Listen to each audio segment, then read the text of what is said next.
கர்த்தருடைய பரிசுத்தமான நாமம் மகிமைப்படுவதாக.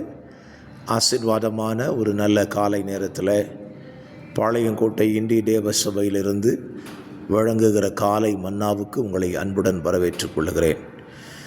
இந்த நாளை கர்த்தர் உங்களுக்கு ஆசீர்வாதமாய் நன்மையாய் மாற்றி தருவாராக. பரிசுத்த பிதாவே, புதிய நாளுக்காக நன்றி சொல்லுகிறோம். இந்த ஜூலை மாதம் 8ஆம் தேதி காலவேளையிலேயும் ஆண்டவருடைய கிருபையினாலே உங்களுக்கு ஜீவனை காண கர்த்தர் கிருபை செய்தீங்க. இந்த நாளின் காலை தியானங்கள் எங்களுக்கு நன்மையாக இருக்கட்டும்.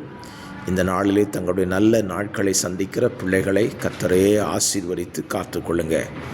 இயேசுவின் நாமத்தில் பிதாவே, ஆமே ஆமே. ஸ்தோத்திரம். இந்த நாளுக்கான தியான அதிகாரம் உபாகமம் 32ஆம் அதிகாரம். இந்த அதிகாரத்தில் மொத்தமாக 52 வசனங்கள் உள்ளது.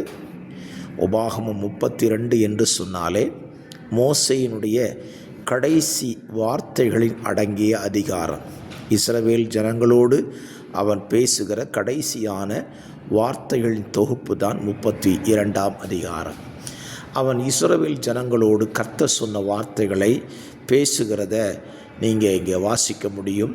கர்த்தர் யாக்கோபை எப்படி தெரிந்து கொண்டார் என்பதை குறித்து 10ஆம் வசனத்திலே சொல்லுகிறார். சொல்லிவிட்டு அவனை எப்படி நடத்தினார் என்கிற வார்த்தைகளை சொல்லுகிறார். அதற்கு அவன் என்ன பிரதிகாரம் செய்கிறான் என்றும் இந்த அதிகாரத்திலே சொல்லுகிறார். ஸோ 3 பகுதி இருக்கிறது. எப்படி அவனை தெரிந்து கொண்டார், எப்படி நடத்தினார், அவன் என்ன செய்தான். நம்ம வாழ்க்கையிலையும் இதுதான் நடக்குது. இன்றைக்கி தேவன் நம்மை எப்படி கண்டுபிடித்தார் மறந்து விடுகிறோம். தேவன் எப்படி நடத்தினார் என்பதையும் மறந்து விடுகிறோம். நாம் இப்போ என்ன செஞ்சுக்கிட்டு இருக்கிறதையும் மறந்துடுறோம். இந்த 3மே ஆபத்து தான். யாக்கோபை தேவன் எப்படி கண்டுபிடித்தார்? 10ஆம் வசனம் சொல்லுகிறது, பாழான நிலத்திலும் ஊளையிடுதல் உள்ள வெறுமையான அவாந்தர வெளியிலும் அவனை கண்டுபிடித்தாராம். யாக்கோபை தேவன் கண்டுபிடித்த இடம் எங்கே? லூஸ் என்ற இடத்தில் அவனை கண்டுபிடித்தார். அவனை நடத்தினார், உணர்த்தினார், கண்மணி போல் அவனை காத்துக்கிட்டார். ஸ்தோத்திரம். அவனை எப்படி நடத்தினாரா? கழுகு தன் கூட்டை கலைத்து தன் குஞ்சுகளின் மேல் அசைவாடி தன் செட்டைகளை விரித்து அவைகளை எடுத்து தன் செட்டைகளின் மேல் சுமந்து கொண்டு போவது போல கர்த்தர் ஒருவனே அவனை வழி நடத்தினார். யாக்கோபை வழி நடத்துறது கர்த்தர் மட்டும்தான். அவர் நடத்தும் போது வேறு தேவர்கள் அவரோடு இல்லை. இந்த காலவெளியில் வார்த்தையை கேட்கிறீர்களவா? உங்களை கர்த்தர் தெரிந்து கொண்டது ஒரு பகுதி.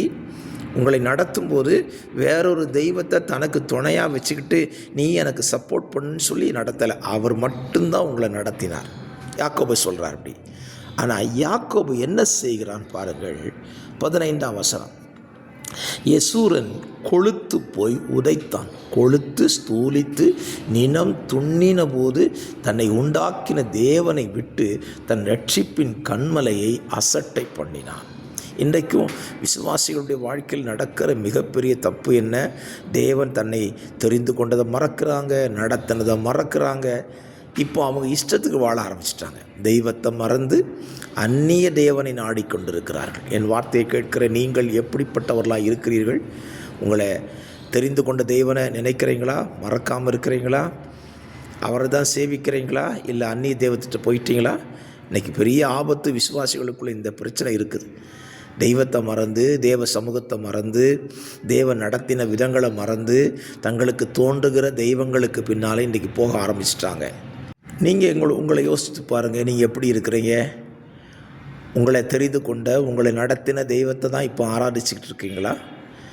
இல்லை யெசூரனை போல அந்நிய தெய்வங்களுக்கு பின்னால் ஓட ஆரம்பிச்சிட்டிங்களா? மிகப்பெரிய ஆபத்துங்க. நேற்றைக்கு கூட என் வாழ்க்கையில் நான் சந்தித்த ஒரு காரியம் அதுதான். தேவன் தெரிந்து கொண்டார், நடத்தினார், உயர்த்தினார், ஆசீர்வதித்தார். நேற்றைக்கு நான் சந்தித்த ஒரு நிகழ்ச்சியில் தெய்வத்தை மறந்து அந்நிய தெய்வத்தின் வழிபாடுகளுக்கு உள்ளே போயிட்டாங்க. ஒரு மனுஷனாக இருக்கிற எனக்கே வருத்தம் இருக்குவானால் அவனுக்காக ஜீவனை கொடுத்து ரட்சித்து நடத்தின தேவன் எவ்வளோ வருத்தப்பட்டிருப்பார்.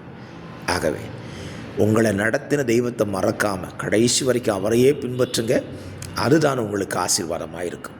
பரிசுத்த பிதாவே, இந்த காலவெளியில் எங்கள் தேவனை எங்கள் நடத்தி வந்தவரை நாங்கள் மறக்காதிருக்க எங்களுக்கு உதவி செய்யுங்க. வார்த்தைகளை கேட்கிற பிள்ளைகள் அப்படி நடந்து கொள்ளட்டும்.